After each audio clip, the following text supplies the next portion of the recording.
Assalamualaikum warahmatullahi wabarakatuh.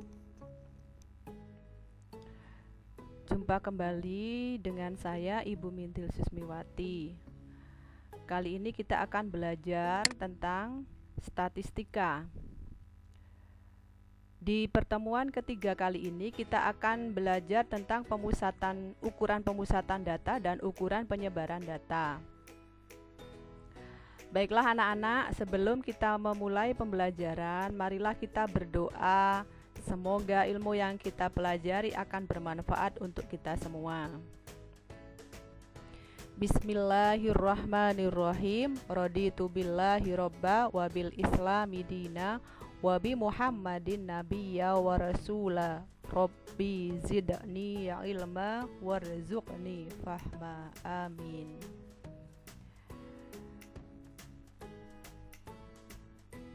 Materi kali ini kompetensi dasarnya adalah menganalisis data berdasarkan distribusi data, nilai rata-rata, median, modus, dan sebaran data untuk mengambil kesimpulan, membuat keputusan, dan membuat prediksi.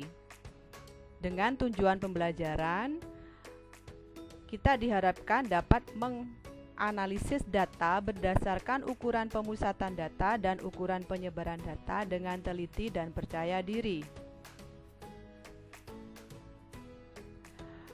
Untuk tujuan yang pertama, ukuran pemusatan data.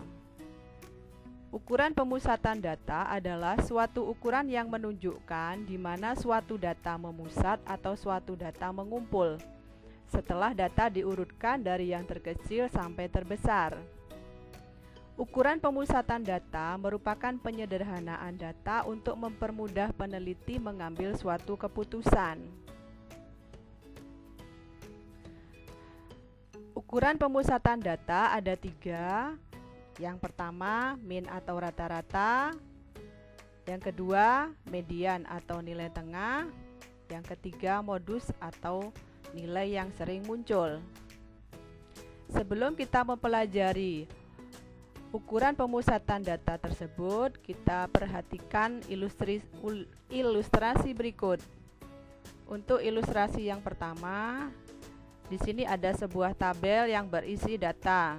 Data berikut menunjukkan tinggi badan 20 siswa kelas 8 SMP Ceria. Tinggi badan mayoritas dari 20 siswa kelas 8 SMP Ceria adalah, di sini kita akan mencari nilainya setelah kita pelajari materi berikutnya. Kemudian ada di sini ilustrasi kedua. Di sini ada sebuah diagram batang yang merupakan penjualan sepatu olahraga. Data yang tertulis di sini adalah ukuran sepatu dan banyaknya sepatu yang terjual. Diagram berikut menunjukkan banyaknya sepatu olahraga yang terjual di toko sepatu pada bulan Agustus berdasarkan ukuran sepatu. Pemilik toko mengatakan bahwa sepatu olahraga terjual rata-rata adalah ukuran 41. Kalau kita simak atau kita kaitkan dengan diagram di sebelahnya, di sini ukuran 41 merupakan ukuran yang batangnya paling tinggi di antara batang-batang yang lain. Dari ilustrasi 1 dan 2 di atas, apakah menurut kalian pernyataan mayoritas dan rata-rata sudah tepat? Untuk memahaminya, kita pelajari materi ukuran pemusatan data. Ukuran pemusatan data yang pertama yaitu mean atau rata-rata. Mean adalah nilai yang mewakili himpunan atau sekelompok data. Rumus umumnya, rata-rata sama dengan jumlah semua data dibagi banyaknya nilai data. Atau jika terdapat n buah data yang terdiri dari X1, X2, X3 sampai Xn, maka rata-rata di atas dapat didefinisikan sebagai berikut. Mean atau X bar sama dengan X1 ditambah X2 ditambah X3 ditambah titik-titik sampai Xn dibagi N, di mana X1 merupakan data ke-1, X2 data kedua, sampai Xn merupakan data ke N, dan N merupakan banyaknya data. Untuk lebih jelasnya, kita perhatikan contoh berikut.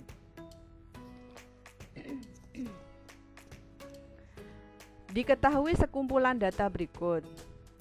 Tentukan mean atau rata-ratanya. Kita lihat dulu data ini jumlahnya ada berapa? 1, 2, 3, 4, 5, 6, 7, 8, 9, 10. Berarti jumlah datanya ada 10. Maka N-nya sama dengan 10. Kemudian mean atau X bar sama dengan jumlah semua data yang di atas dijumlahkan terus dibagi 10 berdasarkan jumlah data yang kita hitung tadi. Kemudian mean atau X bar sama dengan 58 dibagi 10 sama dengan 5,8. 5,8 inilah yang dinamakan dengan mean atau rata-rata. Selanjutnya, ukuran pemusatan yang kedua adalah median atau nilai tengah. Median atau nilai tengah adalah nilai pusat yang terletak di tengah-tengah kumpulan data setelah kelompok data tersebut diurutkan mulai dari yang terkecil sampai terbesar. Data yang belum terurut diurutkan dulu dari X1, X2, X3 sampai Xn merupakan X yang data yang terbesar. Setelah data terurut, kemudian kita pastikan apakah data itu merupakan data ganjil atau genap. Karena untuk menentukan median, jika datanya ganjil atau jumlah datanya ganjil, maka median itu terletak di data ke N ditambah 1 dibagi 2. Dan jika N-nya genap atau jumlah datanya genap, maka median ditentukan dengan letak data ke N/2 ditambah data ke N/2 ditambah 1 dibagi 2, di mana X1, X2, dan Xn merupakan datum ke-1, ke-2, sampai ke N, dan N merupakan banyaknya datum. Lebih jelasnya kita lihat contoh berikut. Diketahui sekumpulan data seperti yang tertera di slide. Tentukan mediannya. Untuk menentukan median seperti yang sudah disampaikan sebelumnya bahwa data ini harus kita urutkan terlebih dahulu dari yang terkecil sampai terbesar. Di sini data terkecilnya adalah 1 dan data terbesarnya adalah 10. Sehingga data terurutnya seperti berikut. Di sini ada angka 7 yang muncul 2 kali, maka angka 7 ini tetap ditulis sebanyak 2 kali. Kemudian kita tentukan median dengan menggunakan rumus yang kedua, karena jumlah datanya berjumlah genap, yaitu 10, atau N-nya sama dengan 10. Kemudian N sama dengan 10 kita masukkan ke rumus yang di atas, sehingga data ke 10 dibagi 2 ditambah data ke 10 dibagi 2 ditambah 1/2. Maka mediannya ditentukan di data ke 5 atau bisa disebut X5, dan data ke 10 dibagi 2, 5 ditambah 1, 6, di data ke-6 atau X6 dibagi 2. Kemudian kita lihat data ke-5 di data yang sudah terurut di sini tercantum adalah nilai 6. Sedangkan data ke-6 di sini di data yang terurut tercantum nilai 7. Maka 6 ditambah 7 dibagi 2, 13/2 sama dengan 6,5. 6, inilah yang dinamakan dengan median atau nilai tengah. Ukuran pemusatan data yang ketiga yaitu modus atau nilai yang sering muncul. Modus ini lebih mudah daripada median dan mean.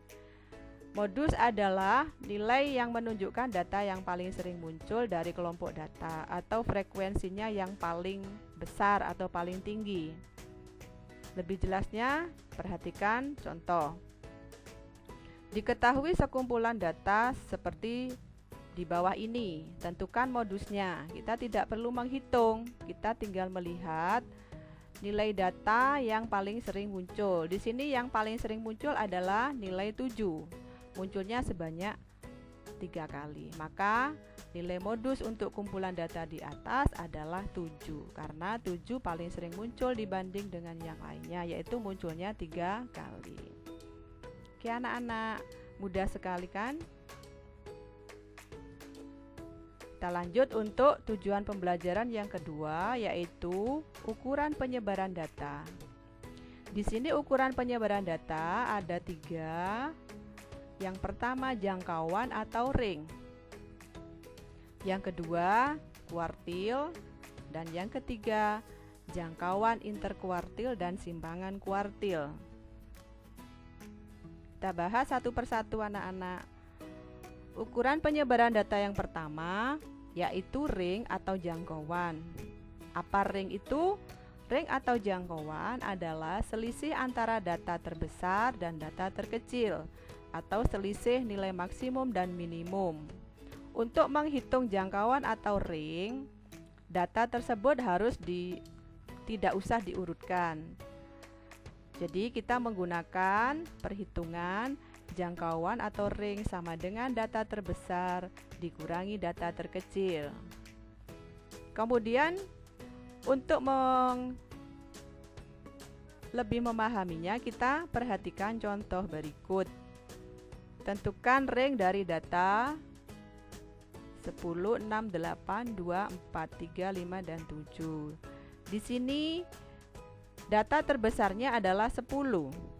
Kemudian data terkecilnya adalah 2. Maka ringnya atau jangkauannya adalah 10 dikurangi 2 sama dengan 8. Selanjutnya untuk ukuran penyebaran data yang kedua, yaitu kuartil. Kuartil adalah nilai pembatas yang membagi data yang telah diurutkan atas 4 bagian sama besar. Kuartil itu sendiri terdiri dari 3, yaitu kuartil bawah atau Q1, kuartil tengah atau Q2, dan kuartil atas atau Q3. Kuartil jika digambarkan dalam sebuah garis bilangan, letaknya dapat ditunjukkan sebagai berikut. Misalkan, pada garis merah itu merupakan garis bilangan. Garis bilangan diibaratkan mulai data yang terkecil. Di sini dilambangkan dengan X1 dan berakhir di XN atau data terbesar. Berarti data sudah diurutkan. Kemudian data yang sudah diurutkan kita bagi menjadi 2. Nilai pembatasnya itu disebut dengan Q2 atau kuartil tengah. Kuartil tengah atau Q2 bisa juga disebut dengan nilai tengah, yang tadi dinamakan dengan median. Jadi median itu bisa juga disebut kuartil tengah, bisa juga disebut Q2. Kemudian dari Q2, antara X1 sampai Q2 kita bagi data ini menjadi 2 bagian. Nah, batas pembaginya itu merupakan Q1 atau kuartil bawah. Begitu juga untuk yang bagian kanan, antara Q2 dengan Qn itu datanya kita bagi menjadi 2, sehingga batas pembaginya dinamakan dengan Q3 atau kuartil atas. Itu secara sederhana untuk menentukan letak kuartil pada garis bilangan. Jika ditentukan dengan sebuah rumus, maka cara menentukan letak kuartil bisa digunakan rumus berikut. Kuartil bawah atau Q1 sama dengan 1/4 dikali N ditambah 1. Untuk kuartil tengah atau Q2 sama dengan setengah kali N ditambah 1. Dan kuartil atas atau Q3 sama dengan 3/4 dikali N ditambah 1, di mana N merupakan jumlah data yang sudah diurutkan. Oke, selanjutnya supaya lebih jelas anak-anak kita perhatikan contoh berikut. Hasil pendataan dari usia 7 anak balita dalam ukuran tahun diketahui sebagai berikut. Ini datanya ada 7. Kita disuruh menentukan kuartil bawah, kuartil tengah, dan kuartil atas. Maka cara penyelesaiannya yang pertama adalah data yang di atas ini kita urutkan dari yang terkecil sampai terbesar, sehingga data terurutnya sebagai berikut: 1, 1, 2, 2, 3, 4, 4. Dan jumlah datanya atau N-nya sama dengan 7. Maka kuartil bawah atau Q1 sama dengan 1/4 kali 7 ditambah 1, 1/4 kali 8 sama dengan 2. Maka kuartil bawah itu ada di data kedua atau X2. Maka nilai Q1 terletak pada X2. X2 di sini adalah bernilai 1. Maka Q1 sama dengan 1. Untuk kuartil tengah atau Q2 sama dengan 2/4 kali 7 ditambah 1. 2/4 dikali 8 sama dengan 4. Maka kuartil tengah terletak di data keempat atau X4. Terletak pada X4 itu nilainya adalah 2. Maka Q2 adalah 2.